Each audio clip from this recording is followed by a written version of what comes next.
just individually, that we would honor you with our lives, and Lord, with the acts of service that we have opportunity to give to you today. In Jesus' name, amen. Amen. Amen. Next item, please. Item 4A, a proclamation for the Downtown Hutchinson Rod Run and Classic Car Show Weekend. I believe this is being accepted by Jim Groover. So will you please join me at the podium?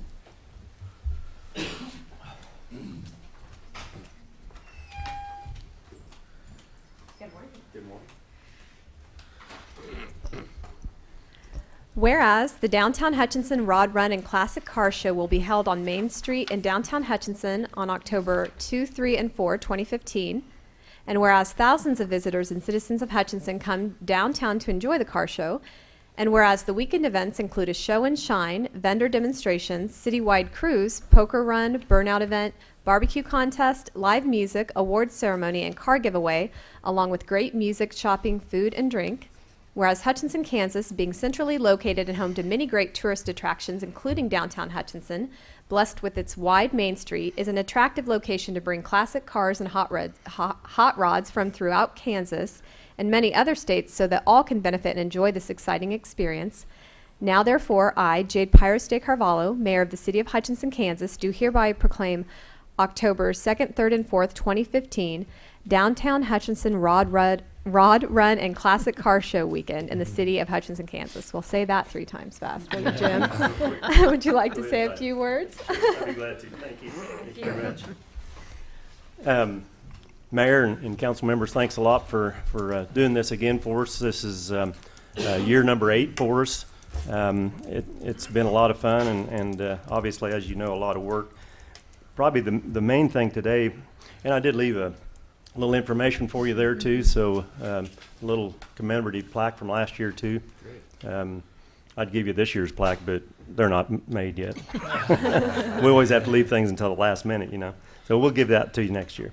Probably the biggest thing I'd just like to do is recognize some of the efforts that go into this thing, and the city staff, all the city departments they're just tremendous help through this whole thing. I really think these guys and gals as well get a bang out of some of it. They enjoy it. They really are great help. They have great suggestions as we're doing all the barricade setup, all the things that go into this. It's a lot of work, and we really do appreciate all their help. Streets department, the parks department, all the public works guys that are involved in that. It's really good.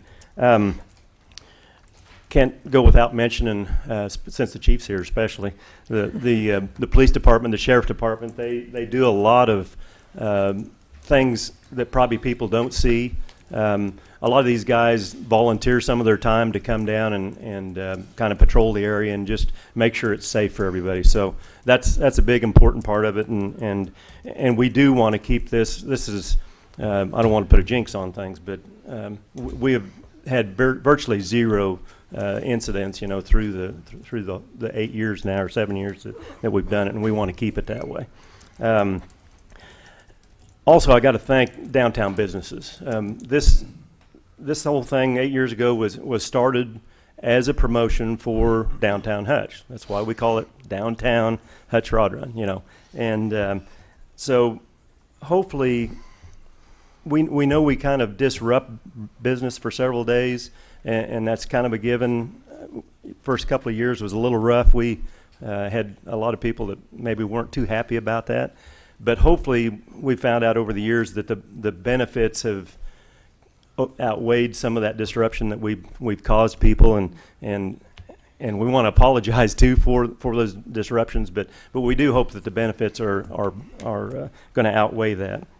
It's always been our goal to promote downtown as well as the citywide, and I think we do that. We have a lot of people that come in for a week at a time. You know, they plan their vacations around coming to the Rod Run, and we've expanded year by year the activities within the event to where, you know, from little kids to older people, everybody can enjoy the show, I think.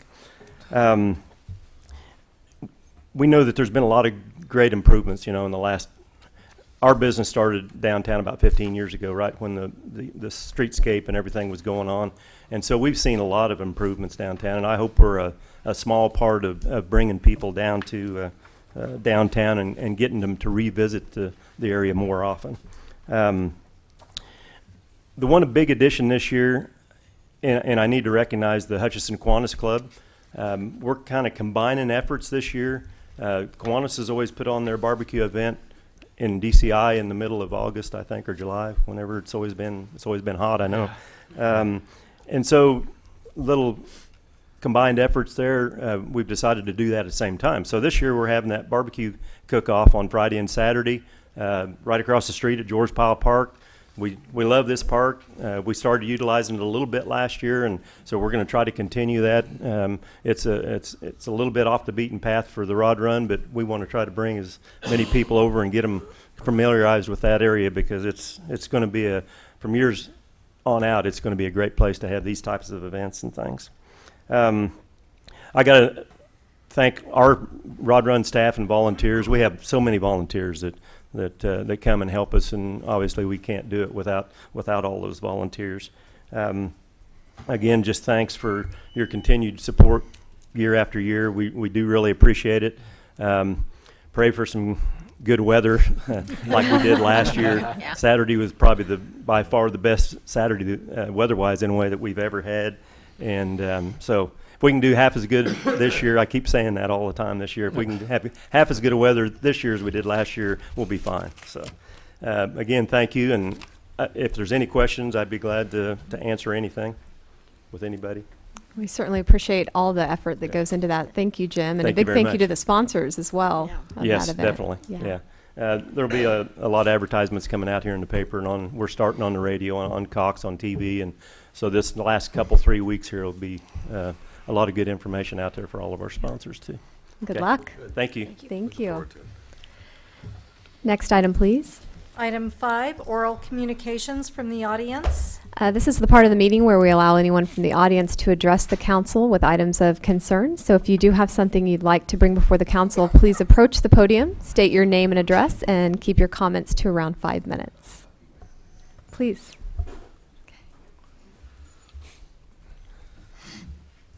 Good morning. Good morning. My name's Greg Repke. I know a few of you are around the room here, but I own a small business in South Hutchinson, and the property I own is between 4th and 5th Streets and bordered on the east by the dike, which is a block south of where the ATV entrance is to enter the river and where the bikers and ATVers all transit in to do their thing. I've owned property in that area for about almost 20 years now. I own the north half of the block right by the entrance for about 10 years, and I've owned the one I'm at now, which is the block south of there since 2004. The activity that goes on down there generally over the years has been erratic in terms of obeying the rules and regulations and laws, street laws, and various things. We've, over the years, put up with a lot of trash and noise and tearing up the road and the things that have gone on with that. But over the course of the last 6 months, I leased the north half of my lot to a company called Quality Drive-Away. Their business is basically transferring buses built from Collins Industries to their customers throughout the United States. When the lot's full, there's roughly $20 million worth of inventory on that lot in buses. The problem we're having is that even with some stepped up enforcement and some things by the South Hutch PD, we're still having a lot of problems with the ATVers just doing some damage to the buses. They're supposed to go directly from their trailers to the dike, but we've got them running up and down Elm Street for 6 to 8 blocks in either direction, up to 60 miles an hour, crossing through intersections and the like. They're spinning donuts. That's the damage. That's where the damage comes from, is they spin donuts in the street And when they do that, they're slinging rocks, everywhere, which takes out windows and chips paint and does all kinds of damage to the buses. That's happened on a few occasions now, and we've been there for 6 months. I mean, they've been there for 6 months. So I went to City Council of South Hutchinson last week and visited with them about them, and I actually proposed moving the entrance to the dike. That happened when I was on their city council in 1984 or 5. We moved it from down around First Street, where they had some open property, up to 6th Street, because that area had finally developed and they'd built a bunch of houses down there, and there's a lot of noise and a lot of things going on that people didn't want to put up with, so they moved it north. Well, now that some of the development has occurred to the north, it's a problem there. We just basically relocated the problem. Before the meeting last Tuesday night, I drove down there just to see what the area looked like, and wasn't surprised. There's, pop bottles and Gatorade bottles and Quick Shop cups strung all over the place. Even though there's a dumpster provided for trash, the whole area is just littered with garbage, and there's a couch sitting in the middle of the road. So, it's one of those things where there's probably not, there's some percentage of those people that are local people that respect the property owners and the city laws and all that. But we're attracting an element there that obviously doesn't know how to control themselves and has been very, let's just say, disrespectful of the community. I proposed moving it to a different location. The city of South Hutch, the city council was unanimous pretty much in saying they don't really care about moving it. They just say shut it down. So they were not interested. They basically, when I suggested that, they said, if we're doing anything with it, we just want it gone, done with. So I told them that I would come here and express those views. I think Matt Stiles has talked to John about that and conveyed some of those same thoughts. I don't know that they would not be open to moving it, but I think it'd be swimming upstream. They're not real happy with the whole situation.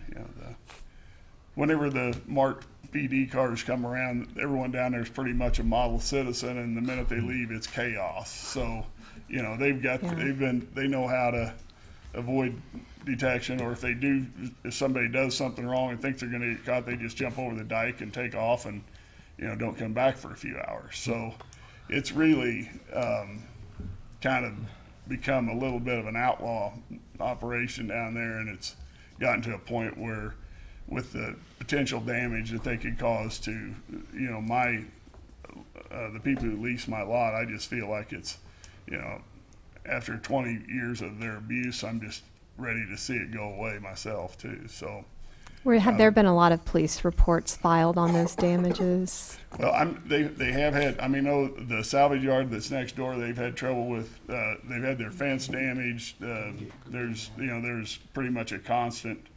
The police, get complaints all the time of them running up and down the road and doing things. And in South Hutchinson, it's legal to have an ATV on the road if it has all the proper lights and has to be insured and a few things like that, which almost none of these are. So, Well, I think you're probably correct in saying that it's a very few, maybe bad apples, because that has been a very popular yeah, it is. place since I was a young girl growing up in Hutchinson. And I don't know what South Hutch's policy is on creating more recreational avenues and cycling, but I know that Hutchinson has made great strides in increasing bike and pedestrian modes or just offering other options. I would hate to see us shut that down, but I don't really know if we even have, if is that ours? Is it South Hutch's? How does that work, John? Yeah, the city owns a levee,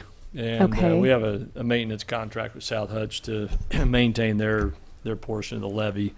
It's Levee B. I wish I had it up on Google Map because I can show you exactly where that entrance is. But, going back in history, we've had a time, 6, 7 years ago, where there was a request to expand there was a lot of problems, and a request to expand the area, and we've met here. We had a room full of people several times, and since then it's really been good as far as any damage to the levee, which was our concern.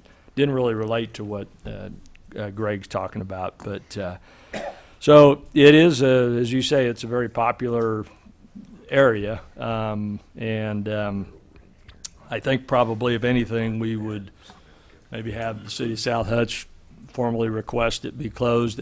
The relocation, and I looked at relocation possibilities, and as you go further, I don't know, that's kind of an angle, but as you said, back to the house, southeast. the housing, that probably isn't a good one, and I don't know where it was before it was moved there, but you probably remember that. Well, so. it was where it was before. Was at first, roughly. Okay, first, so that'd First be, and Elm, yeah. And it's the gate's still there. Actually, there's a gate that's Okay, still there at that yeah. entrance, but but it was kind of an open, low area where when it rained, it wasn't worth a darn. But it was, I think that city property, South Hutchinson's. There's actually a little triangle lot there, yeah. and then the levee runs along and goes back towards their city yard. So the city owns the far end, or the, The city of South Hutchinson. yeah, Yeah. but we own the levee. So a formal request from the city of South Hutch would have to be made to us because we own the levee. Yeah, and it's kind of an interesting, and I hadn't really thought much about it, but, whose authority is it it's our levy, and, whose authority is it to close Yeah. that off? Is it Because, the we city? do want to honor the businesses, but, Yeah. we certainly wouldn't honor any request without public input Yeah. from people who Yeah. feel that that's an important amenity. Well, what we might do is and you're right, Matt Stiles did call me yesterday about that, or actually earlier in the week, and we finally hooked up yesterday. But let us take a look at that, have some more conversation, maybe a little bit more detail about what some of the problems are. I don't know that there's a group of, it's just, there's not a writer group. I suppose after today we'll hear from some of them, so that maybe come forward and help with that situation. But if they're running up and down streets and doing that kind of stuff, obviously that's a law enforcement issue that needs to be Yeah, those are two addressed. separate issues, though. Yeah. It's permitted in one instance in that levee in that Yeah. area, and that's what it's kind of designed for. Yeah, But I see it as two different yeah, because issues. most of those, Breaking the law if you're doing Yeah. donuts and going down the street. and most of those aren't, I suspect, aren't probably street legal that are riding down in No. that. But yeah, Well, and to be honest with you, I doubt that they're even local folks. They're probably people We- from out of the area that come there. Because we see We do. Sedgwick County tags. Yeah. They're coming from all over the place to ride down there. yeah, It's not just, the local folks probably know and understand the Yeah. importance of trying to take care of it. But,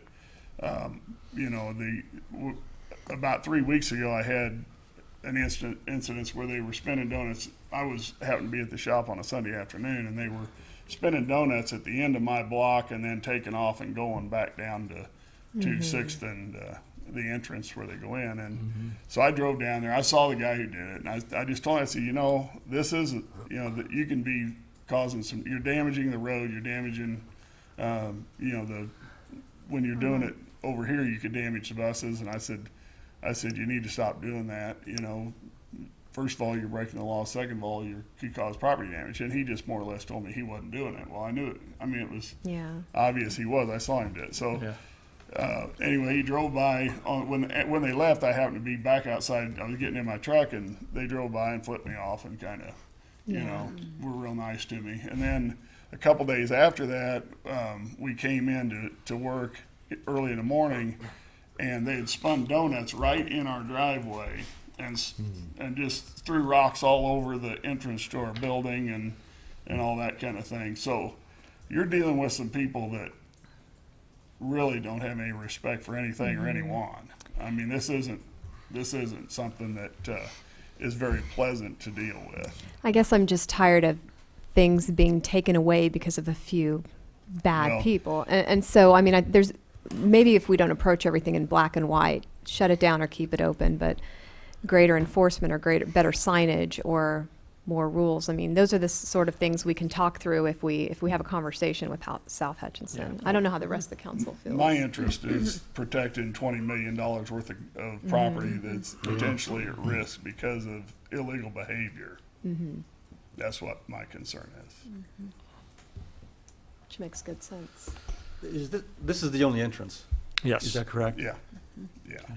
And it's a defined area within the river bottom from here to here, and as I said, we've had issues in the past, but those have really been resolved from our perspective, not talking about what Greg's talking about, so. Yeah, the dike dam, well, there's a barrier, a cable barrier and stuff Yeah, down there so to they're keep off. them away from the dike and Right. some things like that, keep them from riding on the dike and causing problems there. Right. But, yeah, Any- and really, it's Oh, a sorry. situation where, and we've all heard the expression, not in my backyard. Yeah. No one wants it in their backyard. Well, this is in my backyard. Sure. And has been for 20 years. And it's been a problem for 20 years. So it's just now become a huge economic problem for Right. me. Is there any posted signage or rules or anything? I Because don't I wouldn't believe- even know how There's to. a sign that, but I don't know that it really talks about, I think it has more to do with The levy. the levy Yeah. and things like that. It's not really, it doesn't have anything to say about that. Okay. Yeah. But yeah, there's, Not being within that riding community, I wouldn't know what the rules were about where you Yeah. could or couldn't ride or things like that. I'm not well, I'm suggesting pretty we'll sure fix most it, of them but know and understand you're not supposed to drive 60 miles an hour. There's some on a truth city to street that. and spend Yeah. donuts. There's some I'm pretty truth to sure that. Don't know that that's- we need a sign that says, don't go Yeah. 60 No miles an hour. donuts. Yeah. Don't be an idiot. Yeah, don't be an idiot. And we're, Well, anyway, I appreciate your time. Yeah. And like, if you need a resolution from the city of South, I don't think that's a problem at all. So, based on what they told me the other night. So, anyway, thank you for your time. Well, thank you so much for taking Thanks, the Rick. time to for bringing that up. speak with us. one more about question. that. And we do control whether or not that gate is open or that access is allowed? That, South it's Hutch kind can't of an control- interesting question. I hadn't really thought of it in that way until this morning. I mean, I don't know if you can get on, did you get on the Google and look and see, you can kind of see the entrance, but it's just a spot in the levee where they ride over the levee into the river bottom. But it's off a South Hutch road. It's not our road, but, I mean, I guess the answer is I would think we would have some say in it, but South Hutch would have some say in it too, I guess, so. Yeah. Well, and if we could see the reports of the damage and know the extent of what has happened, we could. Is this anecdotal, or is it an annoyance, or is it actually causing? No, we've had No. windows that have had to be replaced on the buses Okay. as a result of it. We've had actual physical damage. Okay. So there should be police reports along with that, I assume. Well, I'm not sure how they handle it. I know it may just be an insurance claim from Quality Driveway. I think because once the buses leave Collins' lot, they become the custody of Quality Driveway. So that when they get to where they're stored on the lot they lease from me, they're actually in their care and custody. So if they get windows broken or whatever, then it becomes their problem to get them fixed. You're an insurance agent. Do you typically require a police report for? If theft were involved and things like that, but I wouldn't guess they'd have to for comprehensive type loss, which would be what it is. Yeah, it's more of a comprehensive type glass, paint chips, that Right. Okay. But I know they've had them in the past. I've seen it. I've seen the windows, shattered and that kind of thing. So Well, thank you very much. Thanks, Thank you, Greg. Is there anyone else in the audience who would like to address the council? Interesting issue. Good morning. Morning. My name is Jeanette Brannon. I'm with Hutch Taxi, and I have a concern which I'm getting very frustrated with. The Helping Hands taxi and shuttle. She's very, very rude and disrespecting the other taxis, and she has this power drama. She has to put on a drama every time she's around us, and I'm tired of it. My drivers don't need to get the finger when she drives by. They don't have to have their pictures taken and bad talk too. They don't deserve all that. We don't need to, I don't want to put up with that no more. That's childish, that's disrespect, I don't know. I just wish there was something to do about Marcia so we can just have things normal like it has been the past since 1994 with Hutch Taxi. Well, we do appreciate the service you're bringing to Hutchinson, and I know that Hutch Taxi has been before us over and over again with these type of dramas as you describe them, but I don't think the council is in a position to legislate people's friendliness toward others, and you know that's typically how it happens in a free enterprise system with competition, and I wish there was something we can do, but does anybody... When I went to college and got my master's degree, I learned several things that that's illegal. When new business starts, they have to start from the ground floor and work up like everybody else, instead foul-mouthing Hutch Taxi, putting them down, saying they're no good, they have no right transporting you, and say we're illegal, and put on this drama in front of their clients. I think your only recourse, and John, correct me if I'm incorrect, but would maybe, if you feel like slander is involved, would maybe to engage an attorney, but I'm not sure that we have any. Yeah, I mean, anything we can do. We don't have any standing.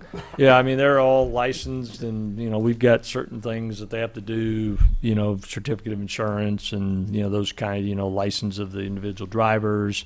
As far as behavior to one another, we really, and I've had this conversation with Mike, there's really not a whole lot we can do. You know, if behavior happens on private property, which in this case, it's some of it centered around the B line or the bus when it shows up, and, you know, it's on private property and how they act. It's not just on private property.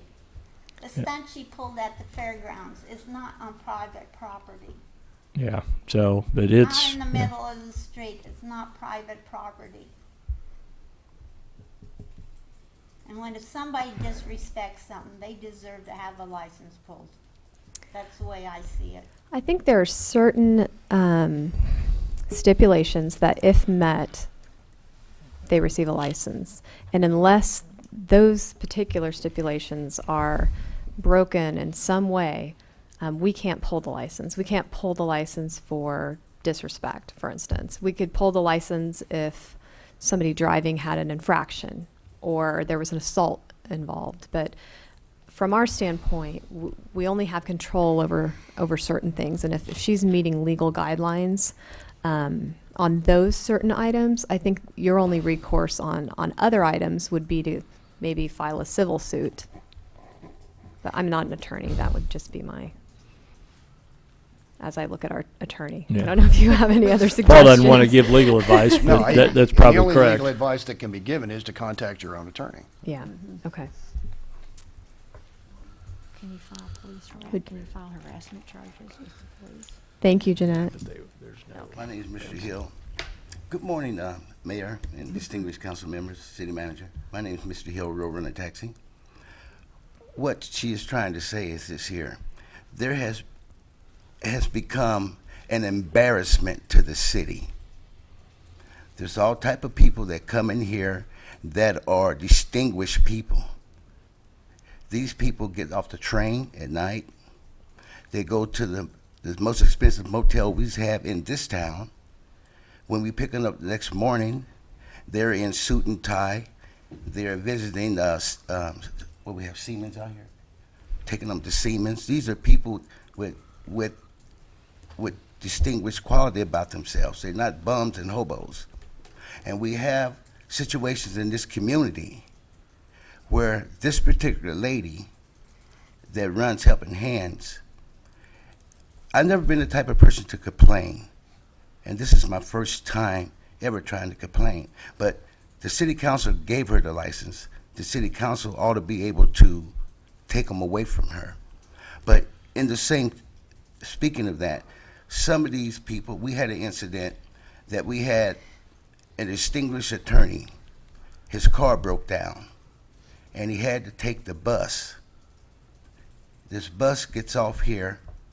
The first thing she does, she thinks she owns and controls.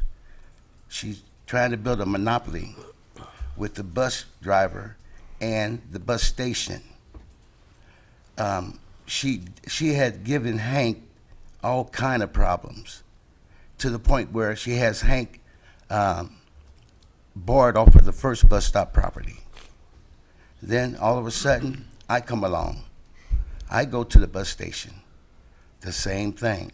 The bus drives up. She gets about a foot away from the door before it opens, grabs everybody's stuff, and then starts asking people, do you want to ride? Do you want to ride? Well, this attorney that his car broke down on the way over here to do some litigation, he had called our company for a ride back to Wichita. So we did, and he explained it to me, what's going on. And he said that it's not professional, and it's an embarrassment to this city, and I want you guys to know that it is an embarrassment to this city. Ms. Karen, the city finance manager, has been getting all of the complaints. She knows very well what is happening, what is going on, and she is in agreement. But what she's at this point, I don't know what I can do. But I know that the city council has the power to bring this thing to a foresight or head or something, grab control of it. Now, the other day, when it comes to myself, I was one of the ones that sit here and said, well, sure, you can't stop anyone from trying to be in business.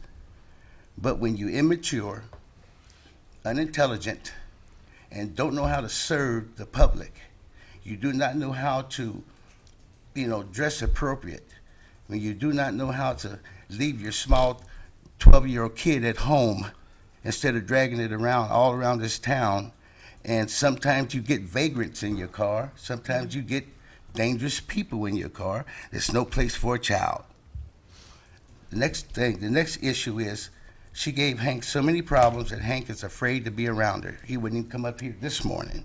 Yeah. Do you mind if I'm going to cut you off a little bit, because it's beginning to sound more like a personal attack, and she isn't here to defend herself. I'm not really familiar with Marcia. She may have come before us to get her license, but I understand your complaint, and I still feel that unless she is violating certain guidelines that we have in our licensure agreement, we're not in a position to pull the license. But the license is renewed. Is that every year, every 3 years? I think it's every... I'm not sure. I have to look into that. So unless there's I a don't- blatant violation of Yeah. one of those guidelines, we would review it upon Right. resubmitting. Yeah. Well, the certificate of convenience, I don't know when it is revisited, but I do know that the license itself is every 2 years. But I don't think it's an attack on the individual. I think it's trying to have you, the councils, understand what's really going on. And I do understand where you're coming from, and I appreciate you sharing those comments with us. It sounds like aggressive customer service to me. This creating a monopoly, which I think Hutch Taxi had for about 21 years, a monopoly. yeah, but I never really... Since 1994. Yeah. So I can understand why there would be some unease now that there is that competition. But we... I don't mind having new taxis come in and they take some of the clients. I have no problems with it. I just don't like the attitude she treats us and the customers around us. And again, I hate to cut this conversation off, but I don't feel like the council's in a position to do anything about that unless she violates the But I stipulations of understand licensure. that. I understand. I just want the council members to know what's going on. I'd like to say one thing before we leave. Sure. The same tactics that were being tried with those, she tried it on me, shooting cameras in my face, literally, standing, shooting video, taking it to the police department, showing the police department, and they told her, I tried to visit with the chief, but the chief was out of town. He directed me to Captain Hoover. I just spoke with Captain Hoover, but she had already beat me there, and showing him the video, And the captain told her, it looks like that you're the one that is causing the situation with Mr. Hill. So I'd just like you guys to understand that we're having problems out here and something needs to be addressed about it. I'm in a position where I have to be professional. And we appreciate that. I have to look good for this city. 14-year-old boy don't need to be cussed at by her either. Hold on. I have to look good and distinguished to this city, or else I am misrepresenting the city. And that is the most important thing, most of all.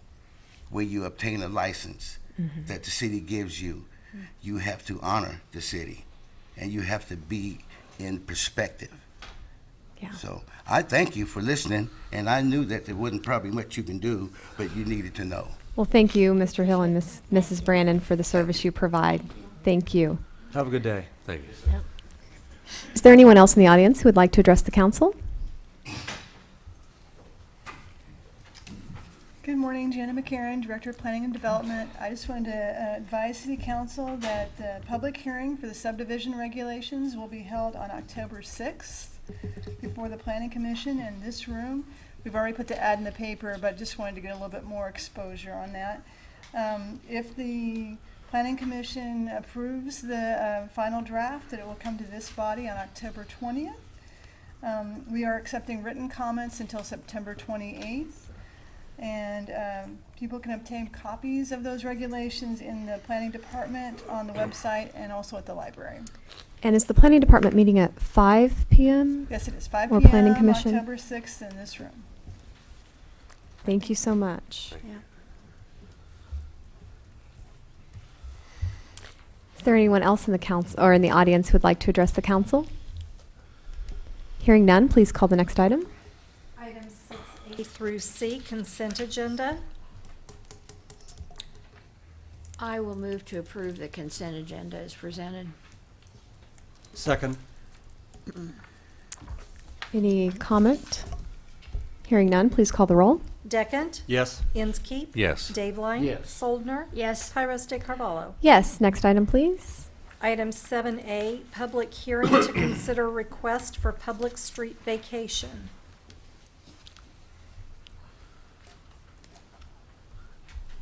I guess the order is motion to open the public hearing. Second that motion. Please call the roll. Deckent? Yes. Inskeep? Yes. Daveline? Yes. Soldner? Yes. Pyros Carvalho. Yes. Good morning, Mayor and City Council. My name is Jeff Peterson. I'm a senior civil engineer with the engineering department, and today I'm presenting a proposed easement vacation on South Walnut Street. It's the east 15 feet from Avenue E to the alley to the north, and Chief Forbes is here also, but he's the one who submitted the proposed vacation of this area.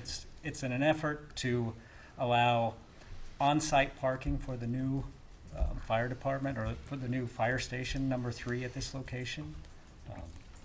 All the correct notifications and publications have taken place, and all those who responded have approved of the proposed vacation. So with that, it's recommended that the City Council approve the vacation of the east 15 feet of Walnut Street at this location. And if you have any questions, you can ask me or Chief Forbes if you have any specific questions about this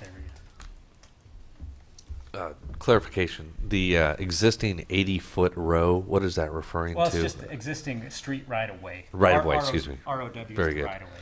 So. And so above, there's the property above, there wasn't a vacation of that strip up? I don't know that for sure. Okay. That's a good question, and I don't know the answer to that for the proper. I don't know that there's been a vacation for the area to the north. Okay. To the north, close there, I don't believe it has. This is in the existing, as the city was platted. And that's fine. I was just wanting to make sure I understood what I was looking at. Thank you.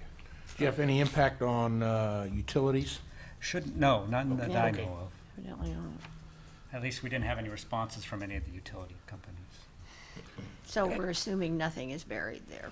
Yeah, and we don't have anything buried there either. Okay. You don't have anything. At this Did you point. call 211, Jeff? Yeah. Yeah. Okay. Well, and when we do this, we actually send out notices to all the utilities. Yeah. So, And again, this isn't impacting the street or the driving area. It's simply going into the, what now is Kind either of the concrete grass. or lawn or something that's right away. correct. Yeah. You're gonna make it The existing concrete. street was 80 feet. This will just narrow it to 65 feet. So that's wider than many of our street right-of-ways in town.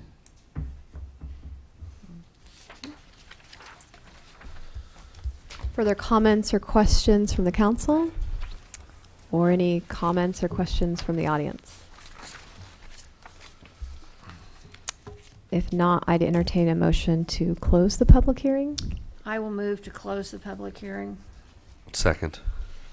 Please call the roll. Deckent? Yes. Inskeep? Yes. Dave Line? Yes. Soldner? Yes. Pyros de Carvalho? Yes. Is there a motion on this vacation? I would move to approve the vacation of the east 15 foot of Walnut Street between Avenue E north of the existing alley based upon the responses from utilities and city departments as noted. Second.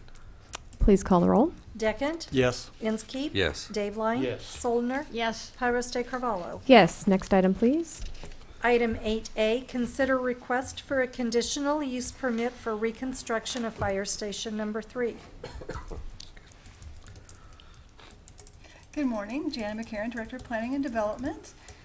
And I was very glad you guys approved the last item so that we could approve this one. We can approve this one. As the clerk so aptly mentioned, this is the conditional use permit for Fire Station Number 3. As you're aware, Fire Station Number 3 is slated to be demolished and rebuilt. It will be larger than it is right now, and it's also in a R4 zoning district. In that R4 zone, fire stations require a conditional use permit. It would require one anyway because we are making it larger than the existing station. So even if it had I guess it wouldn't if it didn't require a conditional use permit, but in this case, it does require one. There's a drawing showing where the site is. And I think at your last meeting, you saw elevations of the proposed fire station. We have them here again for you. Here is a site plan, and this kind of shows the need for the vacation. The city has a requirement that your parking needs have to be met on site and not in the public roadway. The property was too small for the expanded size of the fire station to be able to put the parking on the lot. So they needed a little bit extra room, and you can see the parking here is along this western edge of the property.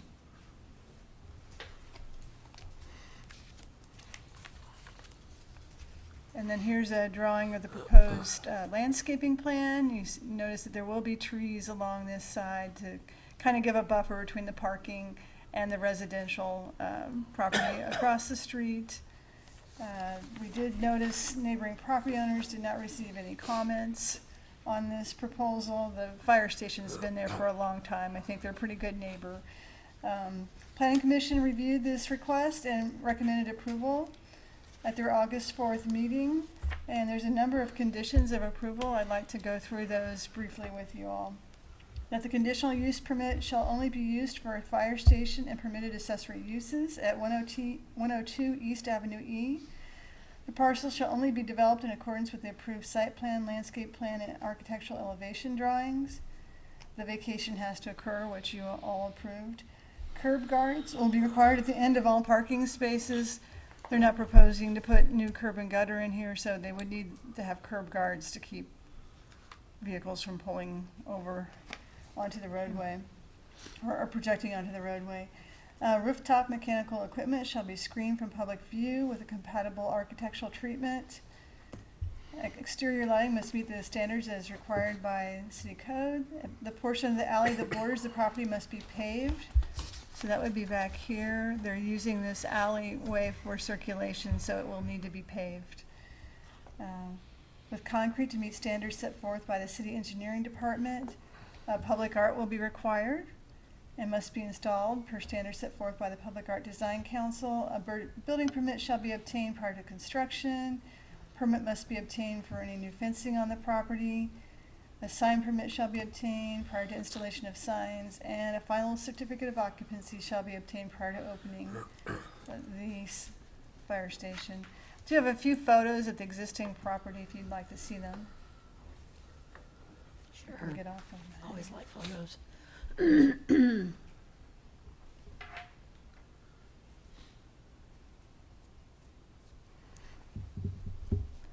So essentially, where you see the tree there, I guess I can point to it, there will be parking along this edge, and there will be trees up along the roadway.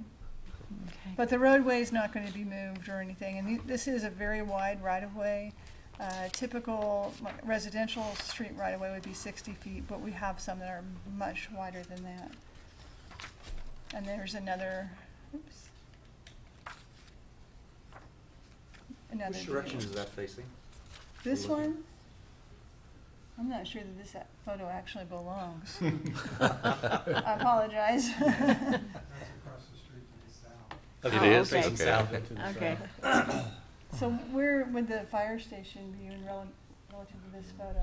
That's the fire station straight north, across the street from where this house is. Okay, That's Edmund's lot across the street. okay. Okay. I didn't take the photos, I apologize. So, and this is the back side of the existing fire station.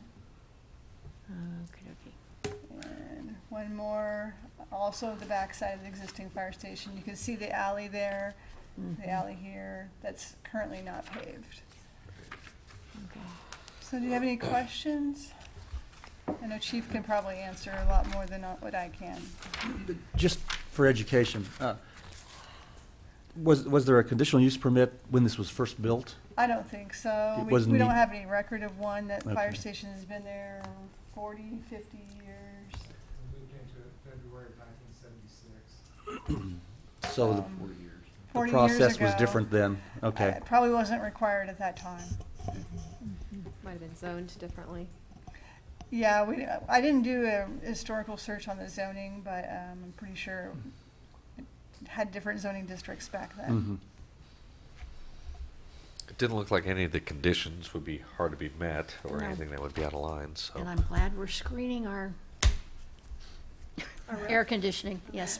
There you go. Well, we made the jail do it. so- Yeah. You think that'd be a good thing if we I did? think it'd be a really good thing if we did. But you know, you can appeal now if you'd like an exception to be made. Oh, shoot. Will this also be our first project where the art comes into play? I Yes. believe so. Probably. This would be the first public art project. Interesting. That'd be fun. Well, actually second. Well, Sports When the arena. sports arena, I Sports know we arena's were probably debating first, whether and to- then Okay. depends this may on be done which one before- gets But this done. won't I be was done, gonna say, this this won't be may be done done for, or before is the the sports sports arena gonna be done before this? It'd be Maybe. close, maybe. close. No, this will be done first, yeah. Yeah. Well, is there a motion on this conditional use permit? All levity aside, I will move to approve the conditional use permit as presented by staff. Second, Please call the roll. Deckent? yes. Inskeep? Yes. Dave Yes. Soldner? Yes. Tyra Carvalho. Yes. Next item, please. Item 8B, consider final plat for Family Entertainment District Number 2. Good morning again. This is a request for final plat only of Family Entertainment District 2. The preliminary plat was approved by the Planning Commission. The property is located in the 2200 block of North Lorraine. Applicant is Dan Garber Surveying, and the owner is Strike Development. Jim Strawn is associated with that particular property. You can see here the property location. It's just to the south of the existing Family Entertainment District subdivision. The bowling alley, right up in here, and the new, it's not yet open, but the Rita's Ice and I can't remember the name of the Five building. Guys. Five Guys. Five Guys is right here. So this is just an old aerial. This is an old aerial. Correct. Yeah, we don't, update our aerials that frequently. No. And the property owner, Jim Strawn, has acquired the property, and our regulations say that a property has to be platted prior to development. This property came before you a few months ago for a rezone, and you did approve rezoning the property to C4. You can see it's zoned the same as all the surrounding commercial property. It's just a one-lot subdivision.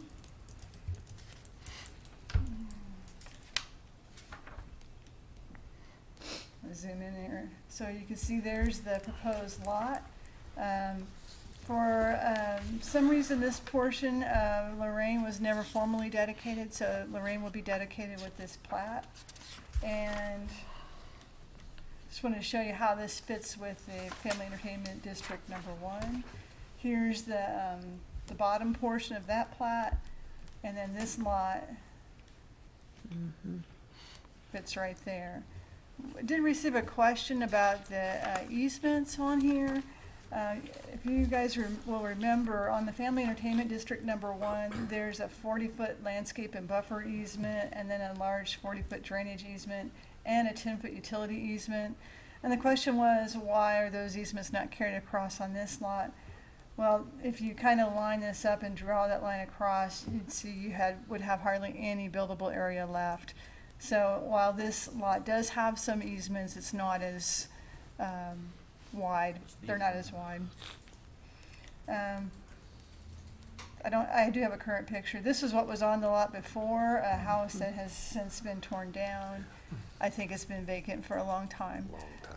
And then here's the property, I don't know if it's right now, but recently, once the house was torn down.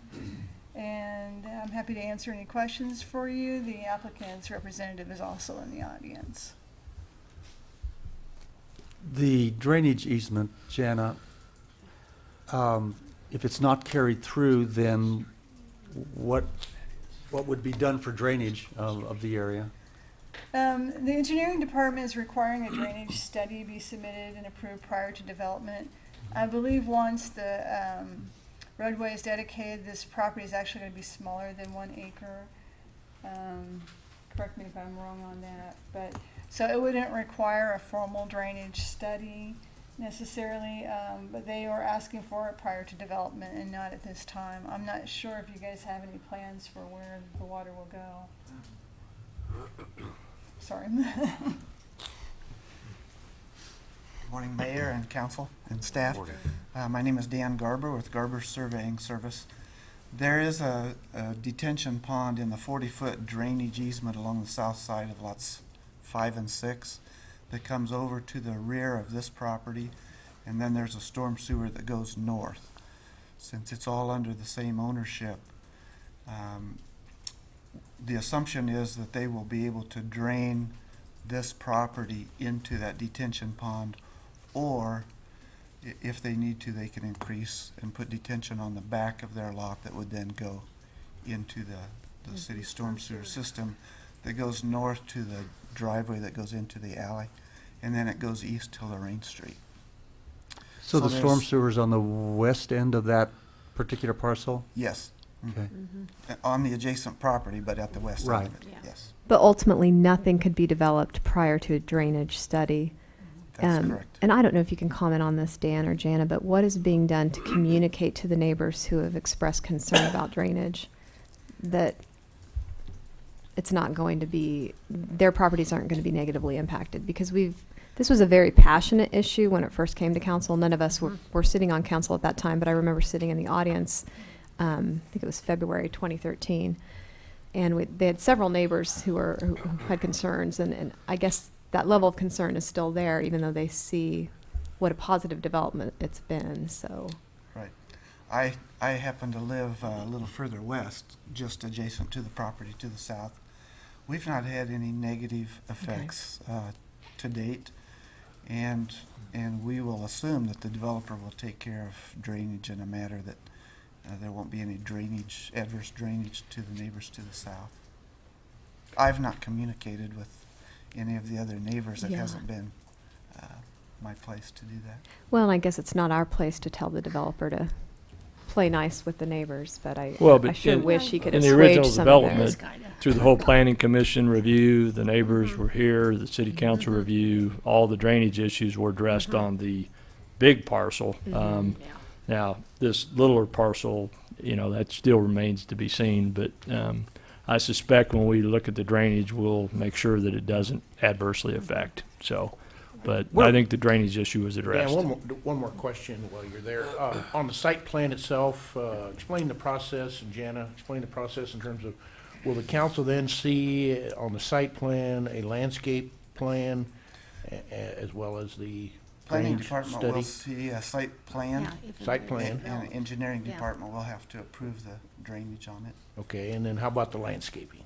Landscaping will be part of the site plan. And that'll be consistent with our landscaping ordinance, is that Yes. right? We just don't know what the use is today. Don't know so- what the use is today, So okay. we're unable to put a site plan in front of you. Yeah, Like on Josie Edition, we were able to provide a site plan with the plat. So we Okay. know what the use is. okay. That makes sense. Where is the retention pond? This 40-foot strip right here it's a detention pond. Okay, so the strip itself is the, Yes, it's Oh. kind of like a ditch, but it meters out at the end and goes north into the storm sewer. okay. And it's in between the landscaping Yes. and the property. The landscape Yeah. buffer has 2 rows of Okay. Trees. strip, straight and pine. Yeah. Let's see. On the landscape buffer, now it's, for that particular parcel, it's proposed to be 10 feet narrower than what's existing on the remaining area to the west, is that correct? Yes, it's proposed to be narrower. I think it's actually 20 feet wide. Versus what's the area to the It's landscaping? 40 feet. There was existing trees on the other property. There are some on this one, but they weren't as wide because there was a house here. So I don't know the history, but I know that if we were to put a 40-foot wide landscape strip on this property, you would have about half of the property undevelopable because you can't put structures within an easement. It's not allowed. So that's the reason for the stepping that down some to allow this property, this particular lot, to be developable. And can you remind me, I know we did this a few months ago, did we zone that consistently with the rest of the, Yes. C4. so it is C4. C4. So it's going to be zoned the same way, but with a much lower or less Right. easement. Yeah, which I is- knew that we zoned it the same as the remainder. You can kind of see on this photo how the rows of trees weren't carried across onto this particular lot. This lot had trees on it, but it was a residential lot. And now it's proposed for commercial. So they'd have to meet they have a landscape easement, which is not required by our ordinance, but the developer agreed to do it as a kind of I think a good faith gesture with the neighbors, Great. knowing their concerns. Also, I believe this is a subdivision that after the final plat was approved for the whole subdivision, that the former city council directed me to send a letter to all the neighbors telling them that we did hear their concerns. So, I mean, we do communicate with them, particularly the folks that live here on this corner lot. The fencing changes you all made a couple of months ago positively affected them. They wanted to put up a fence, and we are in contact with them, but I can't say that I call them every day and talk to them about the drainage. For one thing, drainage is far over my head. So. Yeah, and I'm not pursuing the drainage easement at all through there. I was just wondering how the drainage was going to occur. But I guess I am a little concerned, and I raised the question that you answered, Jana, about decreasing the landscaping buffer easement by 10 feet. And I guess I'm wondering in terms of, and I know there'll be a plan, but what impact in terms of one less tree row or whatever in terms of noise buffering, landscape buffering would go away because there's there's 10 feet narrower of landscape easement on that particular parcel compared to everything to the west. In our conversations with the developer, the plan was to not have 2 rows, but probably 1 row of trees. Mhm. So that'll be developed in the site plan, landscape plan.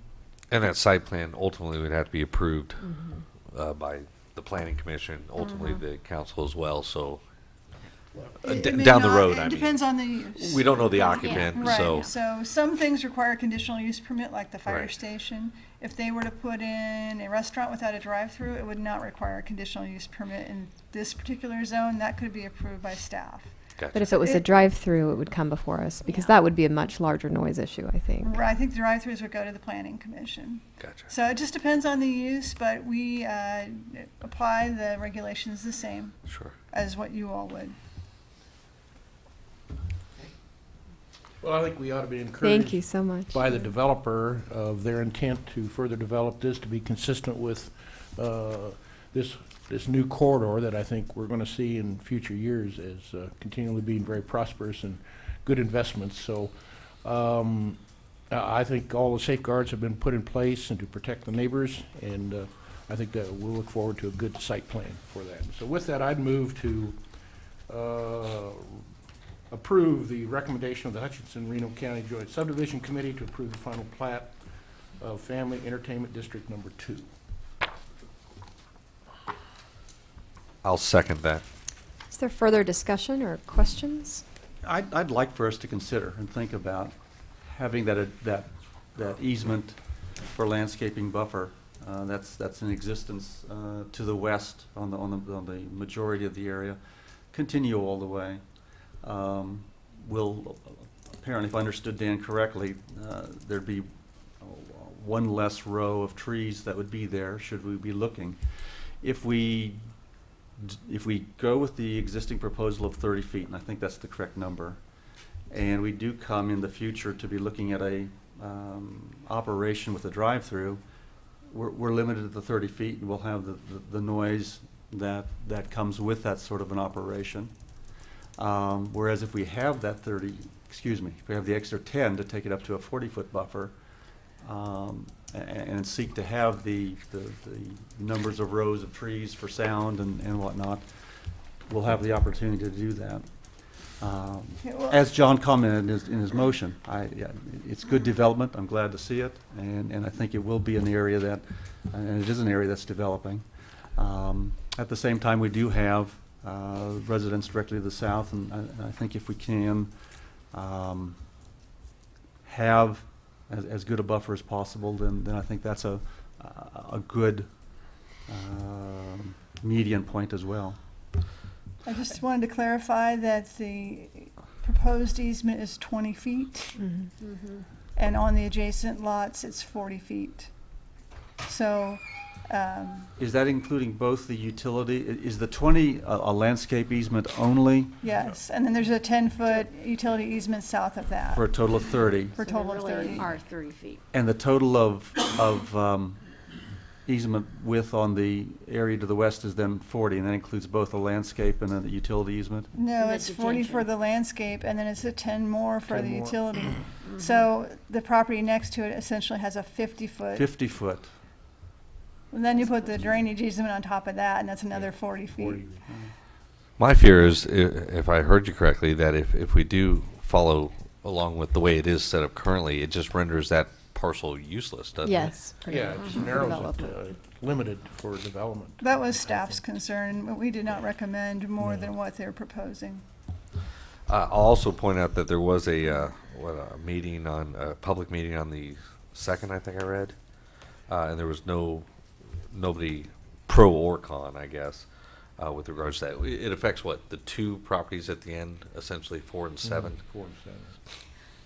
Janet, are there other types of sound barriers that could be constructed economically and efficiently within that 20 feet other than trees? I mean, could we use fencing? Could we use a berm? Are there other? There are other mechanisms. avenues.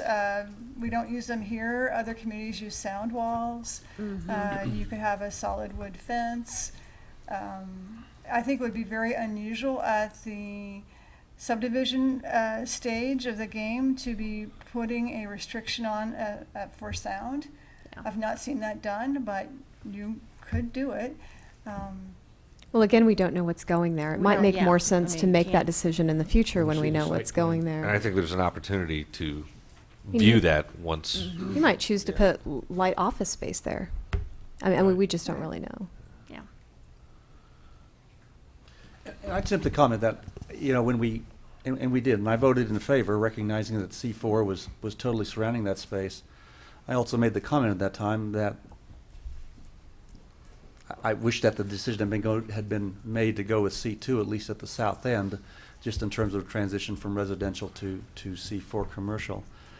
I also know that when decisions are made, what happens in the future generally takes advantage of the maximum amount, or often, I should say, takes advantage of the maximum amount of what can go in.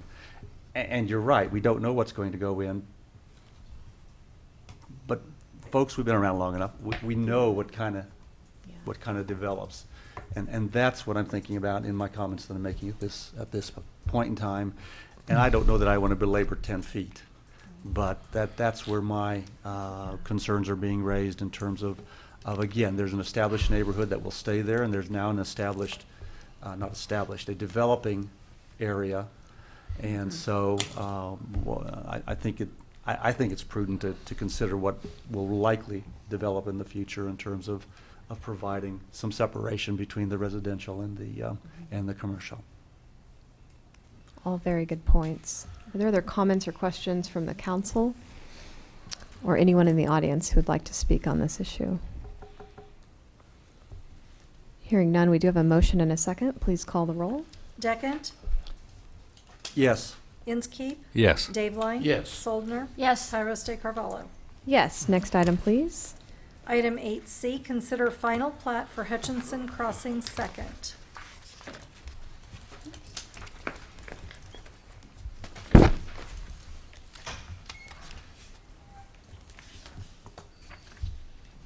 Is there a motion to, No, sorry, it's I'm on me. the I'm wrong sorry. I was one. just I trying thought to- there was another public We're hearing good on involved. this. I'm like, what am I doing wrong here? No, you're not doing anything wrong. Good morning again. This is Janet McCarron, Director of Planning and Development. This request is for a final plat only for Hutchinson Crossing Second Edition. The property is located at 17th and Waldron. The applicant is Doug Henslick, and representing Hutchinson Crossing LLC, and the agent is Raymond Britton. He is here in the audience with us today. This is essentially I would call this a corrective plat, but because of the way the state statutes read, we couldn't do it administratively. It has to come back through you, and that's because the property has changed hands. But essentially what's happened on this property, when the development occurred, this is the site for the Buffalo Wild Wings, the AT&T building, and the Mattress Hub. When the development occurred, the driveway was installed incorrectly with respect to where it was shown on the plat. So along Waldron, you see this little hashed feature here. That's access control. Those are an access control area, and then the gap is where the driveway is supposed to go. When the property was developed, the original plat had the driveway a little further over this way, and this is all one big lot. Since development has occurred, the property owner has split the lot, and they're hoping to be able to sell lot 2, but the buyer for lot 2 said, I'm not going to purchase the lot until this access control and the driveway is shown in the correct location on the plat. So in a nutshell, that's what's happened. I do have some photos for you. Here was the site plan, kind of shows it a little bit better. This was the original location for the driveway, and when it was actually built, it was built a little further over this way to the west, correct? And then here's the AT&T building. That will become its own lot, or it already is its own lot. And then here's Mattress Firm and Buffalo Wild Wings. A little bit zoomed in for you. You can see that driveway is shifted slightly towards the west. And is there Is there also a driveway There's a at second the driveway, yes. east edge of Go that back. to the AT&T building? Correct. There's another Okay. driveway on this side. And probably when they got out there and were installing things, those driveways seemed too close, would be my guess. And it just never came back through. We didn't catch it till planning was out there measuring the parking spaces. So at that point, the buildings were already constructed. But it was still done within guidelines, correct? Oh, yeah, it meets everything else. It's just it's Doesn't slightly follow. shifted from where it was originally planned to be located. And I do have some photos showing you, there's the drive. It's actually probably a better location. It's more separated from the other driveway. And then here's another photo looking north out the driveway. And I'm happy to answer any questions. The Planning Commission or the Joint Subdivision Committee, did recommend approval to the City Council. I had an unrelated question somewhat. This joint subdivision committee, does that go away when the subdivision regulations are passed? Yes, Okay. I think that will probably be one of, that'll be one of the actions, and for staff, that'll be good news, because we won't have an extra meeting night, the Planning Commission. So it'll will. just be planning commission from here on out that Correct. considers those. Okay, thank you.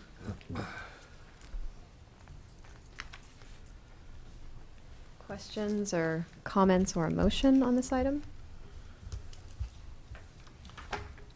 I'd move that we approve the replatting as recommended by staff on item 8C. Second. Please call the roll. Deckent? Yes. Inskeep? Yes. Dave Yes. Soldner? Yes. Pyroste Carvalho? Yes. Next item, please. Item 9, report of city officials. John, let's start with you. Mayor, I have nothing this morning, thank you. Thank you. Dave? Nothing to add, thanks. Okay, what about you, Steve? Well, just to promote, go to the fair. Yes. There's this little thing north of us a few blocks. That's it. What about you, Nancy? Just that I've received several comments lately, compliments actually, about the downtown plantings. So, you know, I know that's one of those quality of life issues that people sometimes wonder why we spend money on, but it really, really does improve the general appearance, and especially with everything that's going to be happening downtown in the near future. So kudos Beautiful. to that staff. Kudos also to contractors and city staff who pulled everything together for the fair on Main. It's working out fine, and 30th looks great for all of our visitors. One thing that I wanted to bring up kind of reminded me when we had the gentleman who spoke to us about the South Hutchinson levy issue. We bring up every few months where we're at with the South Hutchinson Fire Department, and I know it's coming to that point in the year where the contract will be renewed. Just want to make sure again that we're being the best stewards of our Hutchinson residents' tax dollars, and want to know where you're at in that negotiation process. Or have there been any changes? Or Well, we have had a couple conversations, and we'll be meeting. Matt and I have talked about it probably 3 or 4 months ago. And there is at one time right after we approved that, there was an indication that there wasn't an interest in another contract.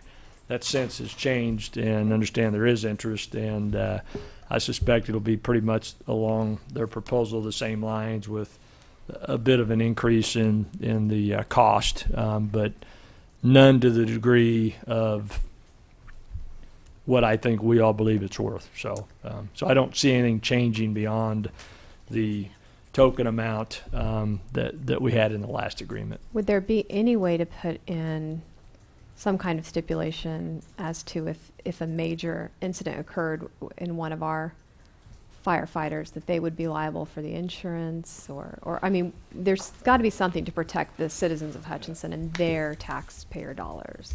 Yeah, it's probably a situation. I mean, right now we're basically sent a company, and which is 3 basically firefighters and equipment, and that would be it. In reality, I guess on paper that sounds good. In reality, if things really got bad, do we hold the trucks and say no? Oh, absolutely. And- We do whatever we need to help our and- neighbors, but I think the agreement needs to include something to protect us if a situation comes up that occurred a few years ago. Yeah, Where we had somebody very injured and then yeah. City of Hutchinson is then paying for that person's medical bills. I mean, Yeah. that just needs to be in the contract. I don't know how that would be. Yeah, it'd be a difficult right, but we. That's what Paul's for. Yeah, I certainly understand that. Yeah. He can figure it out. He's Yeah. a smart guy, John. Yeah, I don't have to write it, so. Yeah. But just so you're aware, when that comes back, it probably won't look. I mean, we'll look into that to how that might look, express that concern, but it may not look a lot different than what it does with the change in the amount. But unfortunately, so that's a big issue.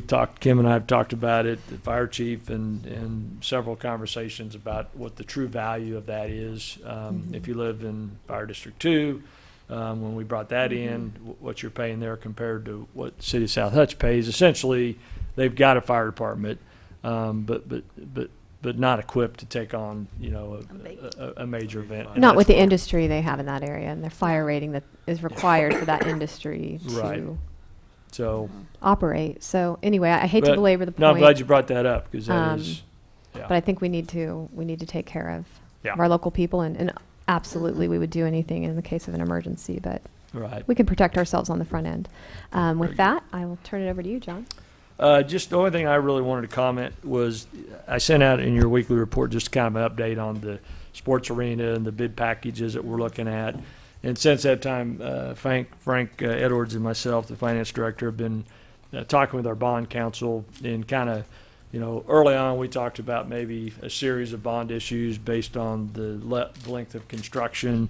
And as we really look at it, it's really a pretty condensed construction season.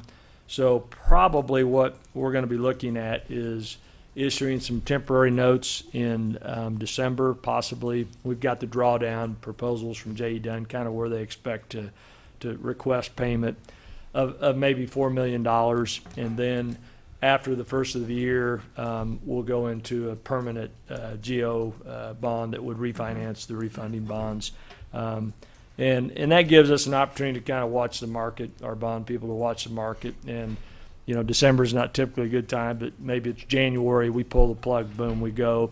Or it's not, we go to February, we'll have enough financing in place to take care of those early draws. But when we first started, it seemed like the construction, was going to be 3 years, or there was a lot of discussion about that, a lot of unknowns. But as we see the schedule, it's for the most part, a 15-month construction season, so probably not the need to do a series of bond issues, which really add to the cost of issuance. So, but I just wanted to make that comment. We're still working on that, and we'll be back to the city council hopefully on.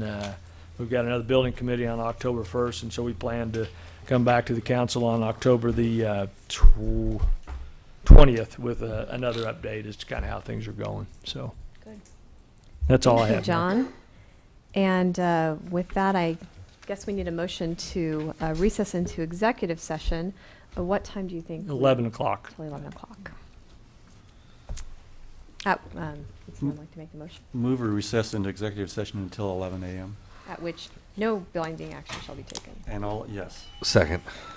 Please call the roll. Deckent? Yes. Inskeep? Yes. Dave Line? Yes. Soldner? Yes. Tyros de Carvalho? Yes. Okay.